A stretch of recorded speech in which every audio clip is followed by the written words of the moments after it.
Hi, this is Surprise Comics coming at you with another video. Today I'm going to try out a new show I'm going to call Key Issues.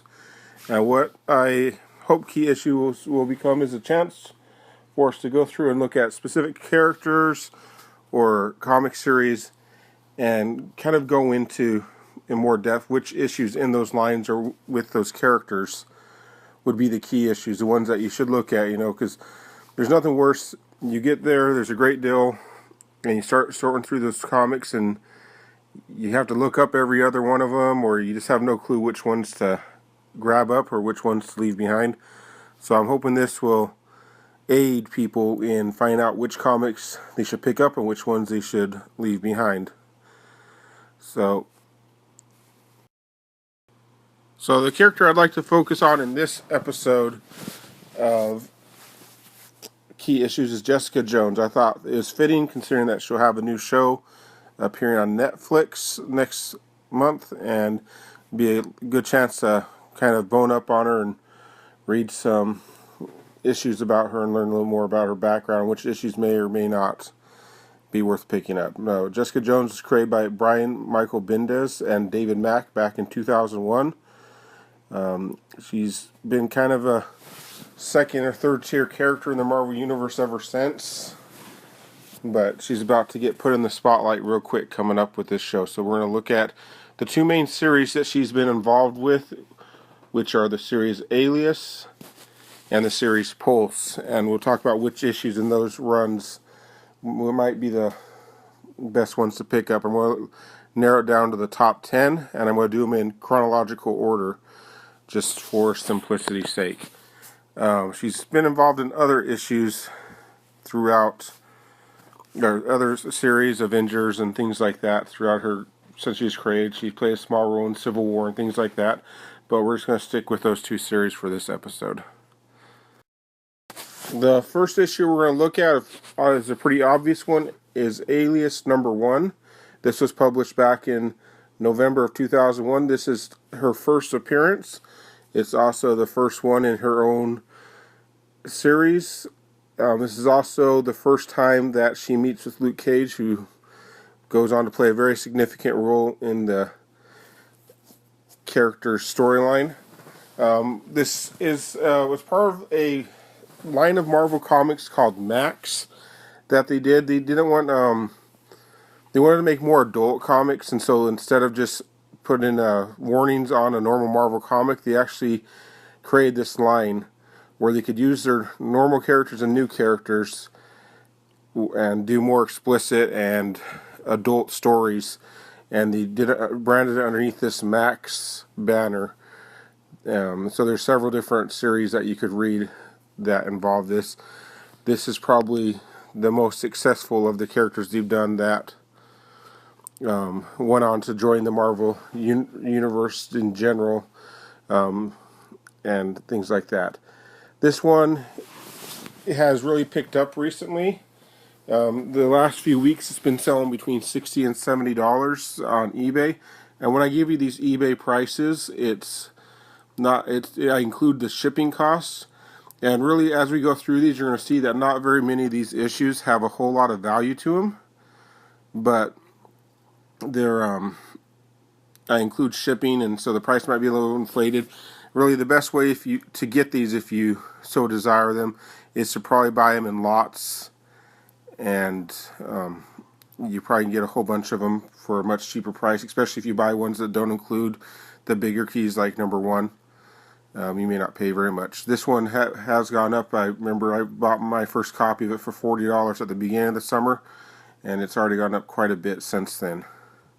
So this might be your last chance to get it before it breaks that $100 mark. So I would not hesitate long if you wanted to get one of these. The next issue is Alias number 2, which was published in December of 2001. This is the second appearance of Jessica Jones. There's nothing else really majorly significant about this issue. It has had a little bump in price recently. I've seen it on eBay in the sold items going between $8 and $15. Probably people who see number 1 as being a little out of reach if they don't like to spend even that much on comics. This would be a good backup. It's the one that you may be able to find in a dollar bin here or there, maybe be able to get a cover price in a store as well. But that's the second appearance and the second issue in the series, Alias number 2. Up next we have Alias number 6. This was published in April of 2002. This one is significant because it's the first appearance of Malcolm Powder. Malcolm Powder is a character you may not know of, but he is significant in the Alias series. He is a stalker or a fanboy of Jessica Jones as a superhero, and so he kind of stalks her and wants to be involved in her life. She's annoyed at first, but then she kind of brings him into the fold as kind of assistant in her business, which I don't know if I covered this already. Alias is the name of her business she runs. She's a private detective. She specializes in superhero work. When she got her powers, she decided to become a superhero like everyone else, and she quickly discovered she wasn't very good at it. So she stopped doing the superhero gig and went on to start her own private detective agency called Alias, and that's where we get the name of the comic from. Malcolm Powder will appear in the show. He's been cast, obviously, because the show's about to come out, and so he is a recurring character as far as we know. They did hire a reputable actor to play him that you may know from some other work that he's done. Now, the next issue we have is Alias number 22, which came out in January of 2003. This is the origin story. As I said, the story starts out with her following her superhero career. This is when we go back and look at how it all got started. We discover how she's associated with Peter Parker, Spider-Man, and Matthew Murdock, Daredevil. We kind of discover what kind of led to her becoming a superheroine. This one has recently been selling on eBay in the $4 to $5 range. So by the time you figure out shipping, it's pretty much, a dollar comic. But it may be one that has some potential if I can't imagine they'll bring Spider-Man onto the TV show, but there's a good chance that we might see Daredevil crossover if they go into her origin a little bit more during the TV show. The next issue we have is Alias number 23.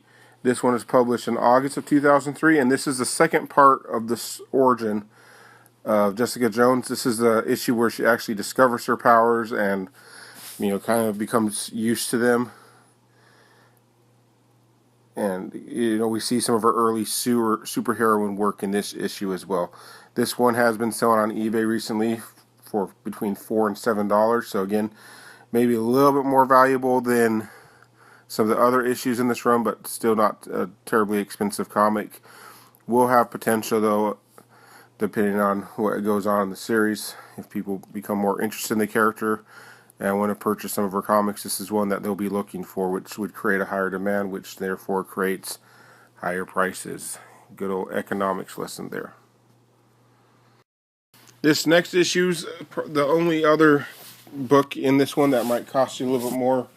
It's Alias number 24. This is published in September 2003. And this is the first modern Purple Man. Purple Man's been around since the Silver Age. His first appearance is actually in Daredevil number Daredevil number 4. He's kind of been revamped for this current age, and this is the first time we see the modern version of him. It's not a first appearance, but it is a kind of recreation of the character. In the TV series, he's going to be played by David Tennant, which you might know as Doctor Who. He was a title character in that series for several years. A very popular actor. He may bring some new fans in from that other show to this show, which may bring more attention to this comic. This, as you can see, all the other comics in the series, this one has explicit content. And from some of the synopsises I read about some of these things, it gets pretty messed up when the Purple Man comes in. So you can expect the Alias show, if it follows anywhere near where the comics followed, you want to put your kids to bed before you try watching this show. And I'll leave it at that because I don't want to give any spoilers. This comics actually was a little bit hotter during the beginning of the summer. It's kind of cooled off. Earlier it's like $25 to $30 range. Now it's more in that $15 to $25 range. So it's a really good time to jump on it right now before it spikes again when the show starts. The 7th comic I'm going to be talking about is Alias number 28. This was first published in January 2004. This is the final issue of the Alias series, and it is also the issue where Jessica reveals that she is pregnant with Luke Cage's child, who goes on to play a bigger role in the future in Secret Invasion and Civil War and things like that. That child does become significant. This book is recently sold on eBay between $4 and $7, and so again, not a terribly valuable one, but lots of times the last issue in series, they get a little bit of bump in price for that reason. They often have lower print runs than the rest of the comics in the series as well.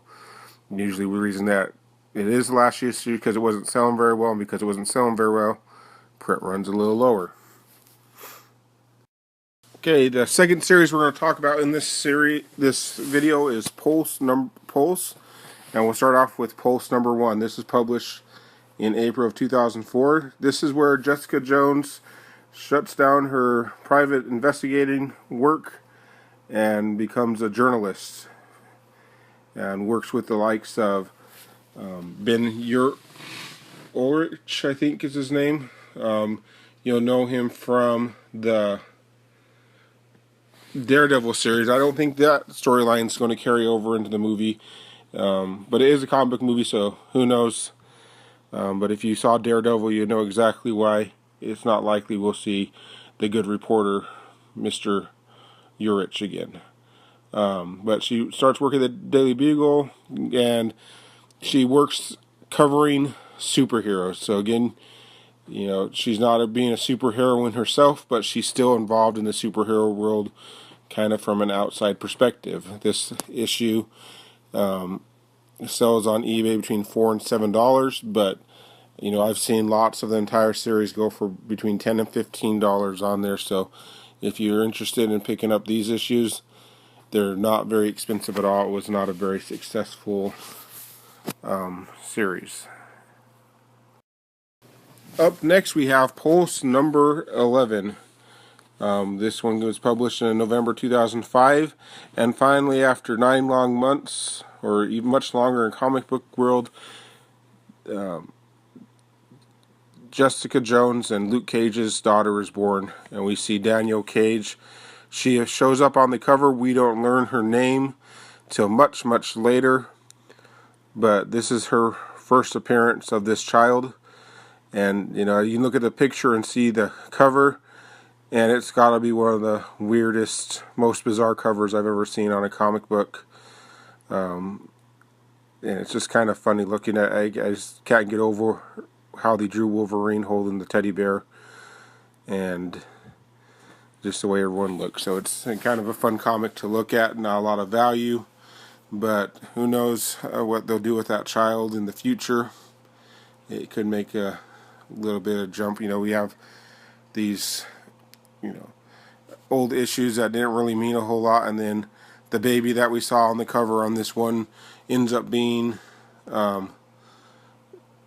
Cable, and so all of a sudden that X-Men issue goes up, or there's a test tube that's labeled X-23, and all of a sudden, because there's a picture of a test tube in the background that turns out to be somebody in the future, it's worth a lot. So comic book babies are always a funny thing to deal with as far as speculation. I don't know if I'd put a lot of stock in this one, but it is a fun cover and a fun comic. And the last comic we have for this video is Pulse number 14, which is the final issue of Pulse. In this issue, we have the first appearance as Jessica Jones as Nitrous. This is a flashback story, Nitrous is one of the superhero aliases that she tried to use that failed miserably, and so we can kind of see a history of her again and a little bit of her storyline as it goes and her failures as a superhero and things like that. This issue goes for, again, $4 to $7. Most of that money would probably go to shipping. If you really want these comics, look for them a lot. I know there's a lot of key issues with this story. When I started this project, I didn't really realize that, but it was fun to kind of put them together. Shout out to a blog I found as I was researching this called Total Mayhem Comics, I think. It's a blog. He has tons of great information, just like what I shared with you today. And so it's like, hopefully next time I do this, I'll do something a little more original and don't feel like I'm just copying someone else's work. But that's it. I hope you enjoyed the video. Let me know in the comments if you liked it or if you thought it was a waste of time or if you even got this far. I guess you can't really tell me if you didn't get this far, but I hope everyone enjoyed themselves, and thanks, and good luck collecting.